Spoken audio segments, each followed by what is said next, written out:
You're traveling through another dimension. A dimension not only of sight and sound, but of mind. A journey into a wondrous land whose boundaries are those of imagination. Your next stop, the Twilight Zone.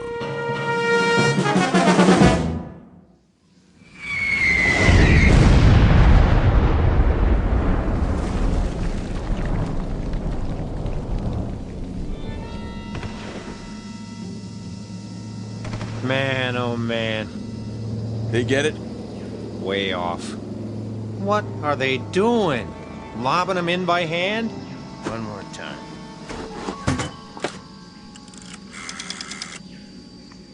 Baker Company. Baker Company. You missed the target. That's what I'm telling you. Well, try it again. Short. 500 yards. Sergeant Casarano says it was 500 yards short. That's right. Still. Tell him to raise it up. Sergeant says to elevate it.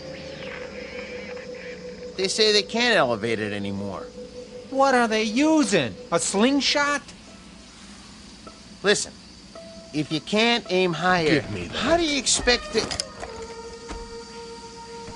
This is Baker Company, F.O. Good going, boys. Yeah, I've seen what you did, a big fat nothing. You wrecked 5 acres of rice paddies and you torn up a beautiful grove of palm trees, but that's it. What's it to me? Let me tell you. We're sitting out here on our duffs on a hill in the middle of nowhere, and you know what we're doing? We're having a little discussion. Yeah, that's right. Maybe you can help us out. We're trying to decide whether you got something in your religion against sending a shell into a cave. Or is it too hard for you? 'Cause if it is... You tell him, Sarge. Oh, those jokers. What? Say again. Bypass? Oh, now that's more like it. 'Cause all you accomplished today is to tear up 5 acres of real estate and keep a handful of Japanese soldiers from falling asleep. Yeah. Well, I got a question for you. Anybody know how long it takes an enemy to die from insomnia? Same to you. Oh, we'll keep in contact, all right. You sure they're on our side? Makes me wonder sometimes. Give me a light. Here you go, sir. So what's the word? Did I hear you say bypass? They're gonna keep firing till late this afternoon. At least that's what they say. Then if they can't smoke them out, we'll just have to bypass it and move on. That's what I like to hear. Amen. I'm feeling better already. Me too. I'm getting cross-eyed looking through these binoculars. When they say flanks, I say thanks. I don't know about the rest of you, but I got no big urge to run headfirst into anything anymore. Not at this stage of the game. That's for sure.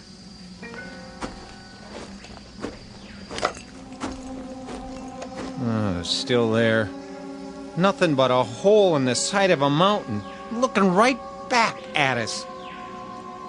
They can see us, but we can't see what's in the cave. And we're supposed to take that thing? Buddy boy, when 2 airstrikes and a whole afternoon of lobbing shells don't accomplish anything, well, that means you better say your prayers and start counting your cartridges. But, Sarge, I thought you said... Put it this way. I got what you call a nodding acquaintance with the bottom of this barrel. And when they can't budge an enemy with the big stuff, that's when they call out the queen of battle, the ever-loving infantry. Ain't we the lucky ones? What do you figure we got left, Sarge? Before it's over, I mean. Month? Doesn't matter what I think. Maybe less, huh? Don't ask me. We got 'em ringed in all over the place.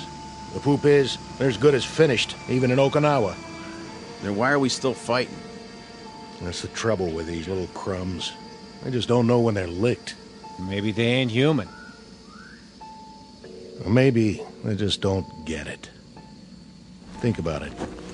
There they are, holed up in a miserable cave, half-starved, half-beat to death. And nobody bothered to tell them it's the bottom of the ninth. They already lost most of their ball club, but they keep on fighting. Why? Yeah. Why?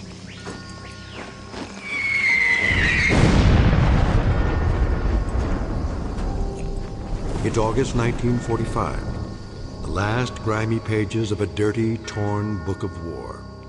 The place is the Philippine Islands. The men you've just met are what's left of a platoon of American infantry. Their dulled and tired eyes, set deep in dulled and tired faces, can now look forward to a miracle, the moment when the nightmare comes to an end. Or so it appears. For they've got one more battle to fight, a crazy, illogical standoff in the final days of a particular hell known as World War II. And in a moment, we'll observe that battle firsthand.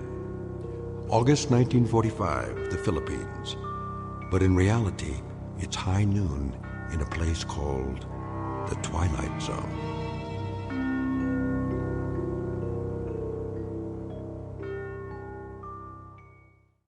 And now, The Twilight Zone, and our story, A Quality of Mercy, starring Robert Nepper, with Stacy Keach as your narrator.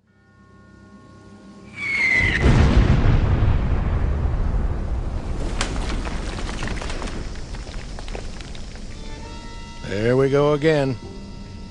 Hit anything this time, Sarge? I tell you what, I'm not even going to bother to look. You check it out for me, all right, Hanichek? Feet sitting here. Where's the field glasses? Be my guest.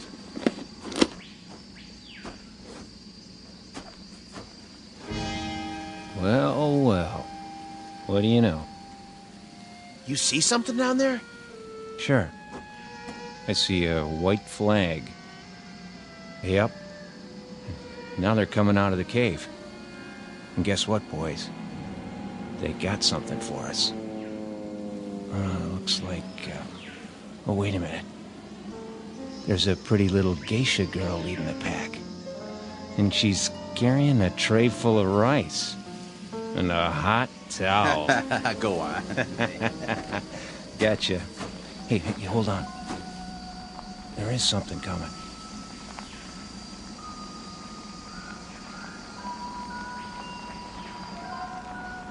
Who is it? Don't know. Uh-oh. Think I see a gold bar on his helmet. Give me those glasses. Oh, man. Just what we need. A brand new Louis. All spit and polish. Ain't he handsome, though? All right, men. Try at least to look like Army. What for? He won't last long.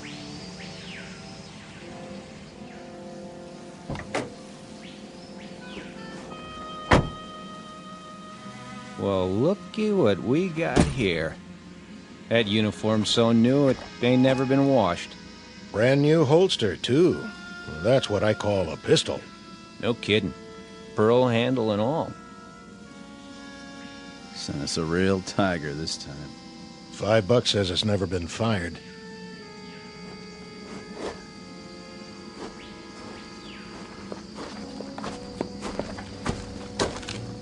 Which of you is Sergeant Casarano?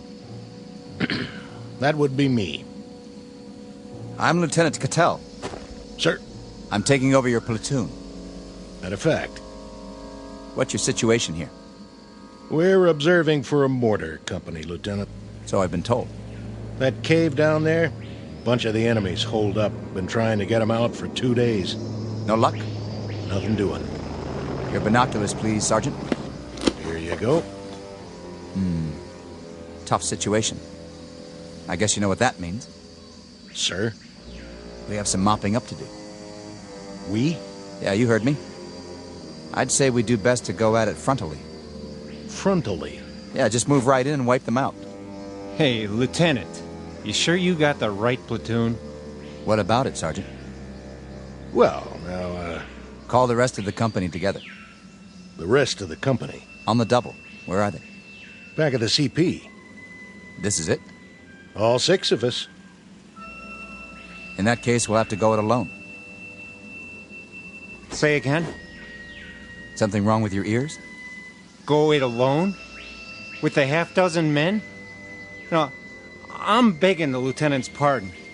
You've just inherited a good group, but not that good. This is infantry, sir, not kamikaze. He doesn't have the wrong platoon. He's got the wrong army. Your name is what? Watkins, Lieutenant. Andrew J. Are you accustomed to talking to an officer on your back? Matter of fact, sir, I'm not accustomed to talking to an officer in any way. And why is that, soldier? We've lost our last 3 platoon, Louis, and I guess you could say there's been a space of time in between. Well, you've got another one assigned now, and you're going to have to learn to live with that. Starting with this reminder. When you address an officer, I want to see you stand up on your feet like a man. We've been on the line 33 days, Lieutenant. Your point is? Not much sleep. You know what that's like? You have my sympathy, Sergeant. But my job is to lead this platoon, and I plan to do exactly that. My way. Then maybe you'd better tell us. Just what is your way? When I tell you boys to jump, you'll jump. When I tell you to stand up on your feet, you'll do so. And if I tell you to head toward that cave, guns port and bayonets fixed, that's exactly what you're going to do. Double time. Any more questions? Begging the lieutenant's pardon. Any more questions? No, sir. Good. What are your orders, Lieutenant? Since we don't have a clear line of sight into the cave, and since there's no cover between here and there, we don't have a choice. We'll have to move down into the open. Just go ahead and take it. Full frontal. What about it, Sergeant? You want my opinion? I'm willing to discuss it. In terms of military strategy. In military terms, Lieutenant, it goes like this. First off, you better muddy up that gold bar on your helmet so it doesn't shine too bright. Otherwise, you got yourself a target they can shoot at right in the middle of your head. Then you better take off the one on your collar and stick it in your pocket. I'm asking you for a chronology. And I'm giving it to you. The enemy happens to be half starved and half on its knees, but they're not dumb. They're tough, shrewd, and they got eyes. We lost 3 platoon officers already because they made a motion of command with one of their hands. That's what the Japs look for, a person in command. I'd intended to remove the insignia. But what about the cave? What do you know about it? Not much. We saw some of them run in, holding each other up. They're in bad shape. No telling how many were already in there. But they got a machine gun, and somebody's pretty good with it. But not good enough to stop a full-on attack. Well, maybe we'll have to do that, eventually. But as far as I'm concerned, the war don't have to end by dinner time. I'm aware of that, Sergeant. I say we sit on it for the rest of the day, and see what some 105s can do, before we make a final plan. You might be right, for someone who's used to taking his time. But it strikes me that we could move in there right now and wipe them out inside of an hour. Get close enough to lob grenades and pulverize them. If you want to get the job done instead of loafing, that seems to be the one thing this platoon is extremely good at. Lieutenant, how long have you been out here? What's that got to do with it? Oh, not a whole lot, I guess. But you make it sound like a football game. It ain't a football game, Lieutenant. It's one long gut ache with some torn up, mangled boys fresh off the farm, and it's gonna take a long time to forget. You ain't been shot at yet, Lieutenant. Remember that. How would you know? And you ain't shot nobody either, have you? You beat me over here, Sergeant, I'll give you that. But when it comes to killing Japanese, I think you'll find him a highly trained and very efficient officer. Yes, sir. I'm sure you are. I was well schooled in tactics and equipment. I'd say you could all use a refresher course around here. Maybe so. You, soldier. Yes, sir. Let me see your rifle. Right here, sir. That's a filthy piece, soldier. Well, there's a lot of mud around here. That's no excuse. I want clean weapons in this platoon.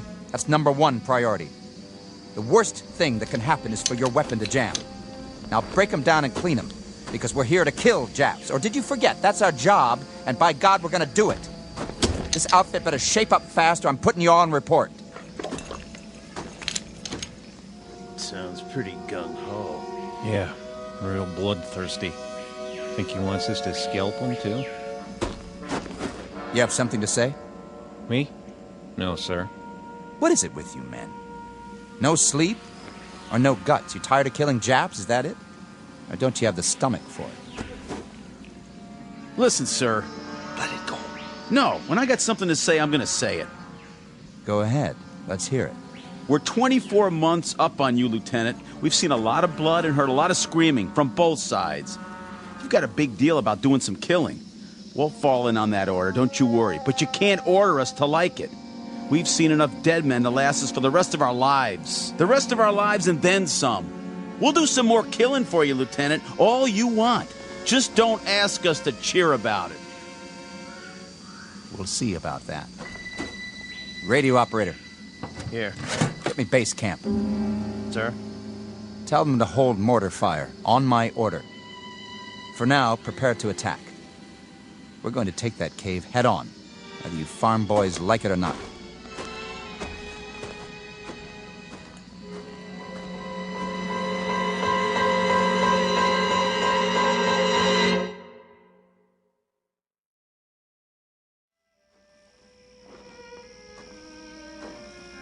Give me your binoculars, Sergeant. You can't see anything down there. It's too dark. It won't be dark when the shells hit. I want to see how close they come. You think they're gonna make it this time?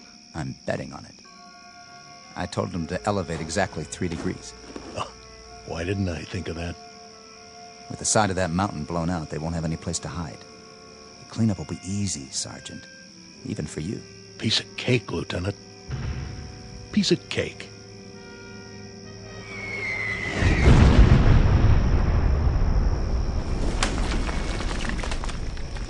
Still short. Yep, that's what it looks like. Caviezel, those flamethrowers arrive? Yes, sir. Good. I figure we can move in behind the next barrage and get within 50 yards of the opening. Just like that. Flamethrowers can do a lot of damage, can't they? They can. What about phosphorus grenades? Oh, them too. If you put them in the right place. But But what? I wouldn't want to get hit by one. We're not talking about you. We're talking about the enemy. Right. We'll wait till dawn, then move in. Check with company for the mortar barrage so we'll be ready to go. Okay, sir. I'll tell the men we're going in. You'll have to double time this one, Sergeant. That is, if you want to keep up with me. Oh, we'll keep up. But Something you want to say to me, Sergeant? no. Are you sure? Yeah, I'm sure. I'm not your cup of tea, am I, Sergeant? I guess you got a little too much vinegar for me, Lieutenant. That's what it takes in wartime. You know, sir, What? we could bypass it. Bypass? Where did you get an idea like that? There aren't 20 men in that cave. Most of them are sick or injured or half-starved. They're probably out of their minds by now. But they're Japs, aren't they? They're men. They're dirty little cowards. Are they? You've got a funny group here, Sergeant. And you're the oddball of the bunch. If I may make an observation, the way I size you up is this. You've either got battle fatigue, the whole lot of you, or you're chicken. Maybe a little of both. Maybe neither. I don't rightly know. But the way I size you up, Lieutenant, is Go ahead, say it. I'd like to hear this. pea-green shave tail right out of the panhandle. Scared to death he won't bag his limit. Or worse, all shook up because he's afraid somebody will peg him as a Johnny-come-lately instead of a rough, tough killer. I think that should do. You ask, you get told. You can't have it both ways. I said that should... You want to prove your manhood, Lieutenant? Okay. But it's too late to get your choice about how to do it. It's down to one lousy cave full of sick, pitiful, half-dead losers. And a handful of dirty, bone-tired men who've had their craw full of this war. You're a lousy soldier, Caviezel, and that goes for the rest of these poor, sensitive, sad, sick boys you want to bottle feed. Did someone forget to tell you that when you fight a war, you fight a war? And that you kill until you're ordered to stop killing? I got the message, Lieutenant. Roger Wilco. I hope so. The message that there's always somebody like you who squeaks in just before they close the door. Somebody who has to grind his axe before he can give that final order, no matter what. You listen up, Sergeant. What's your pleasure, Lieutenant? How many more have to die before you get satisfaction? Offhand, I'd say all of them. I don't care where they are or who they are. If they're the enemy, that's it. First day of the war or last day of the war. They get it. Keep the binoculars. You're gonna need them. You've broken your field glasses, sir. What? I said, it appears that your binoculars are broken, Lieutenant. Give me those. Wait. Who are... Sir? I said, who are... What are you? Sergeant Yamazaki. But these men, they're all... Soldiers, sir. Your soldiers. What? We await your command, Lieutenant Yamori. Sir, where are you going? Not that way, sir. Not that way, toward the mountain. Look, He runs down the hill to the cave. no, it's too dangerous. He must not. Watch out! Lieutenant, stay down. Did you get him, sir? I don't know. Dirty little... Casarano! Hold your fire! It's me! There he is. Get him! Lousy chap. Take a bite off this. Lieutenant, stay where you are. We will return fire. You got us trapped in here. We'll never get out of this cave. Oh, yeah? Watch this. Eat lead, creeps.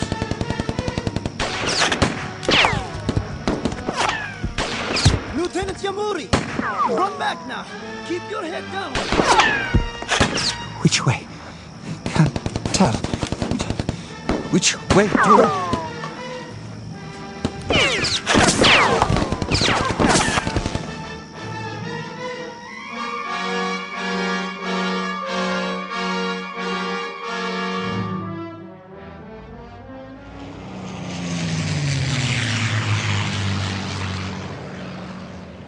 He's here. He made it back. All the way up the hill. Is he hurt? Lieutenant Yamori? What? That was exceedingly brave, sir. To attack the Americans single-handedly. Americans? What are you talking about? The Americans in the cave. 20 or 30 of them. Most of them wounded, but nonetheless armed. Very dangerous. Like animals. There aren't that many. Are you all right, sir? Where are we?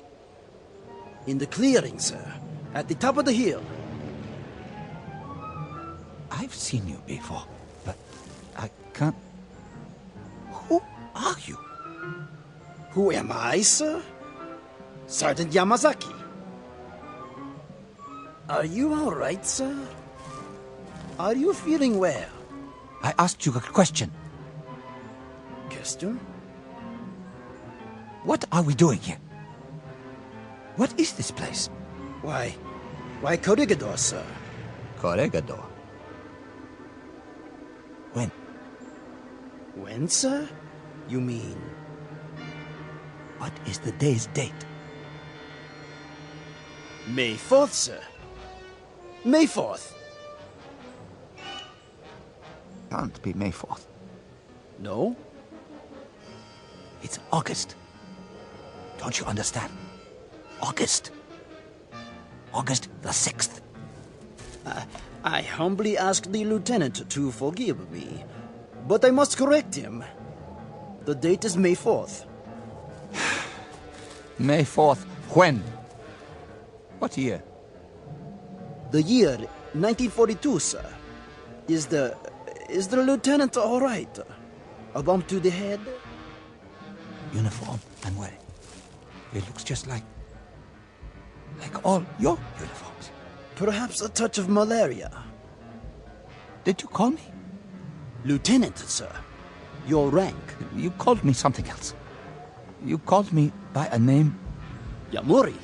Your name, sir. Lieutenant Yamori. No. No. No! What happened to me? What's going on here? What's happened? What is wrong with this man? I don't know, Captain Nakagawa. Yamuri, are you sick?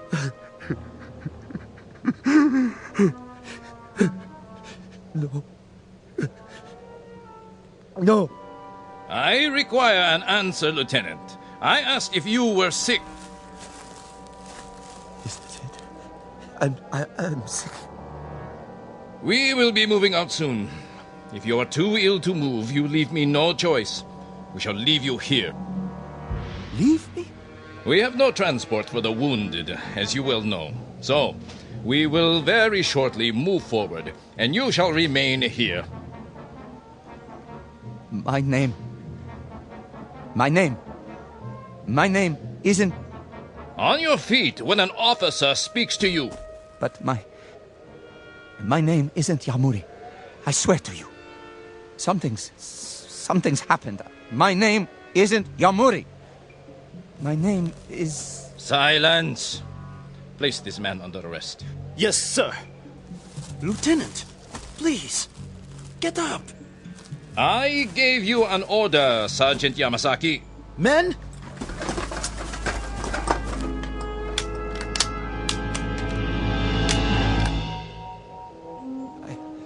I'm all right.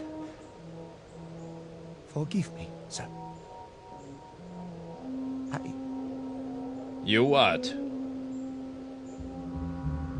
I was feverish for a moment. I forgot where I was. Huh? I'm all right now. You're sure of that? Yes, sir. I'm sure. I'm very sure. Very well. Sergeant, we move out in 15 minutes. 15 minutes, sir. Unfortunately, the artillery was unable to do its job. We shall attack the cave in force. Ready to move out!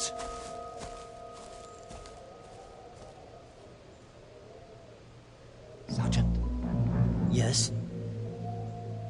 The cave he mentioned. Are you feeling better now? Yes, but the cave. He means the one where I was just...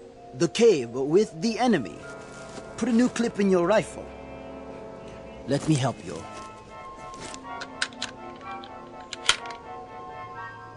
Which enemy? The American enemy, sir. The stupid fools who don't know when to give up. Here, fix your bayonet. The captain does not like to take prisoners.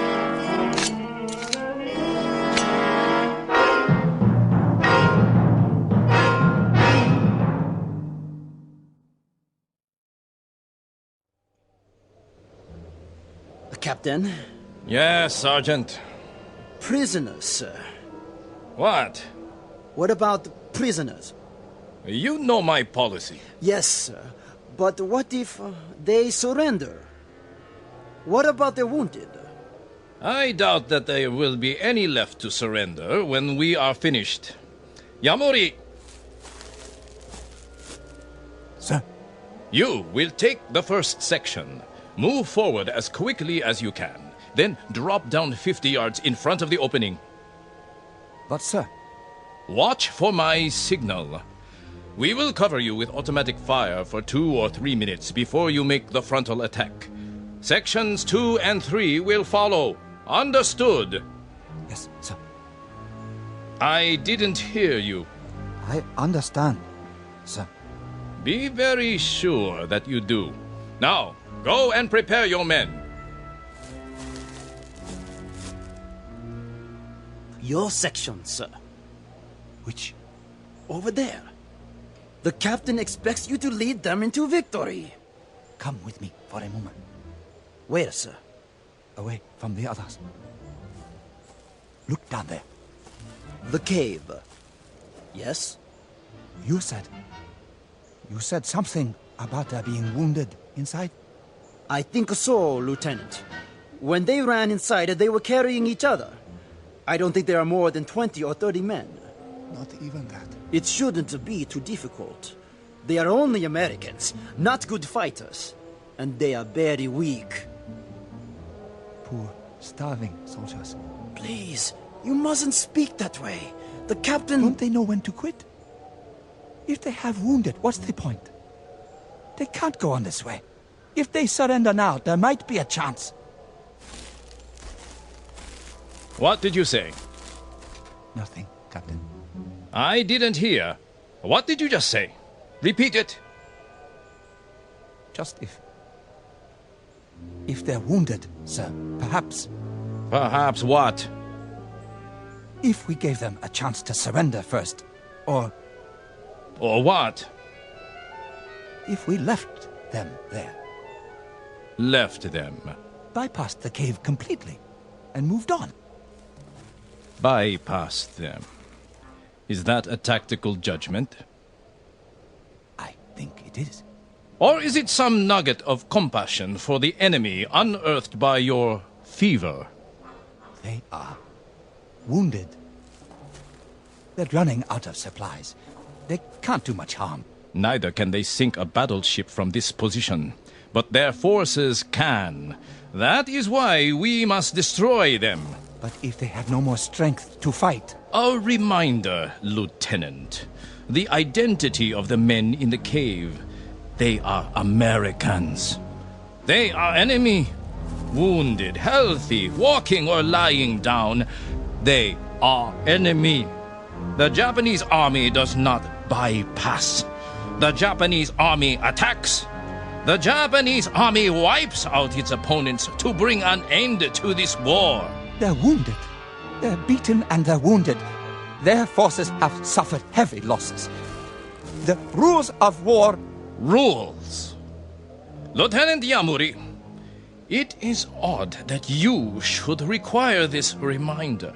But the comparative health and well-being of the enemy, his comfort or his discomfort, the degree of his anguish or his incapacities have no bearing on military action. These things have no more to do with a tactical move or a decision of command than the fortunes of an anthill that you step on when we move forward to attack. But they're not ants. Correct. They are enemy. If when we enter the cave they are lying on the ground, crying in agony, pleading for mercy, I can assure you I will have no more compunction about making them a head shorter than I would about stepping on that anthill. Captain, they are men. You are not listening. They are enemy.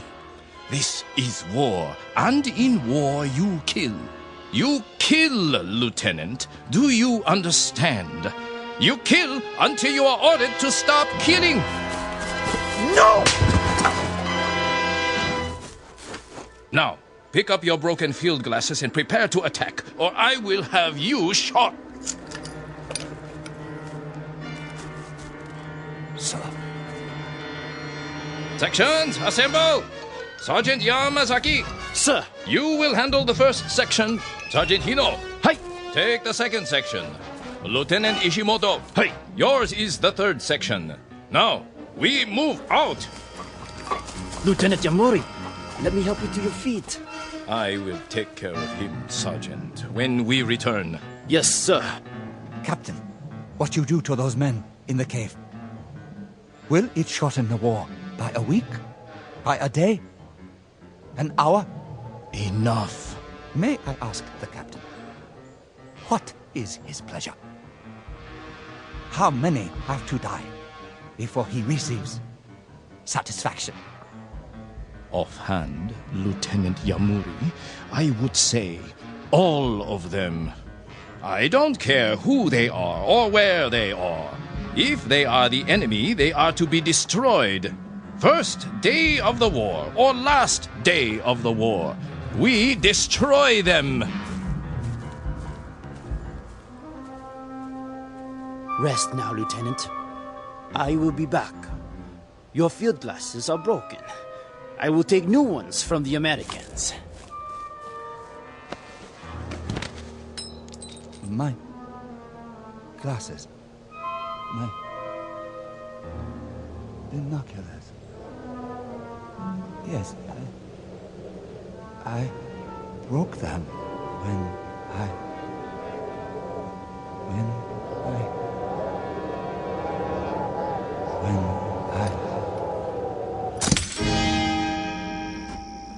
Anytime you say, Lieutenant. What? What did you... Looks like you can't use those binoculars now, though. Binoculars? To help you with the duck shoot. No, we'll just have to follow your orders blind. Blind as a bat. Sergeant. Casarano? Of course, when we start firing, there'll be flashes. Wait a minute. Maybe that'll be enough for you to lead the charge, just like San Juan Hill, huh? Of course, we'll be going down, not up. Wait. Hold on. Maybe he wants to put it off. You want to hold the attack till later? No. Yes. I mean... What do you mean, sir? Casarano, something happened. Yeah. You broke your glasses. Now you can't see down there. Tell you what, I'll get you a new pair off one of them Japanese, if we make it inside. No, you don't understand. Those men in the cave... Men now. Hey, boys, he called them men. And all this time I thought they were the enemy, to be destroyed, just like that. Yeah, like animals. And what do you do with animals when they get in your way? You kill them, right, Sergeant? Right. You slaughter them. You kill till they're all dead. Then you dig them up and kill them again. Ain't that right, Lieutenant? No. There's not going to be an attack. Those men are wounded, starved. There's no point in... Hold it. You hear that? Jeep on the road. Hold fire.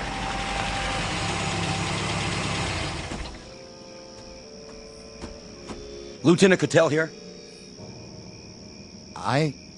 He's right here. I have your orders, Lieutenant. Orders? You're to pull off the hill, sir. Who says? Colonel Hagen, that's who. No, why would he say that? Considering he just sent a new lieutenant to lead the charge. Don't you guys know? Know what? Guess you haven't heard. Air Force dropped a bomb on Japan this morning. So? A big one.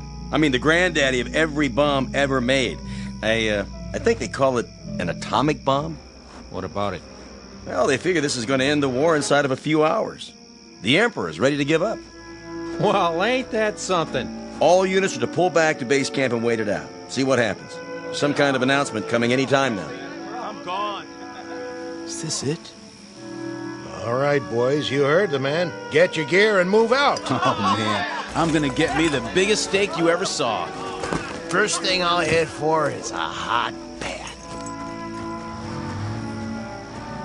How about it, Lieutenant? You with us? Or do you want to stay here and fight it out all by your lonesome? With... Something on your mind, Lieutenant? Yeah, something. I'll bet. But I wouldn't fret it if I was you. There'll be other wars sooner or later. Other caves. Other human beings you can knock off. I hope not. God help us. I hope not. The quality of mercy is not strained. It droppeth as the gentle rain from heaven on the place beneath. It is twice blessed. It blesseth him that gives and him that takes. Shakespeare, The Merchant of Venice. But applicable to any moment in time, to any group of soldiery, to any nation on the face of the earth, or, as in this case, to the Twilight Zone. More from the Twilight Zone after this. Hello, I'm Stacy Keach. I hope you're enjoying this edition of the Twilight Zone radio dramas. To learn more about this series, be sure to log on to our official website at twilightzoneradio.com. You'll find special discounts on our Twilight Zone audio collections, listings of our radio stations, links to other websites, and a photo gallery of our recording studio and some of our stars in action, plus ways to contact us with questions or comments about the show. And for a limited time, when you log on to twilightzoneradio.com, you can send in for a free CD of the show. So be sure to visit us at twilightzoneradio.com.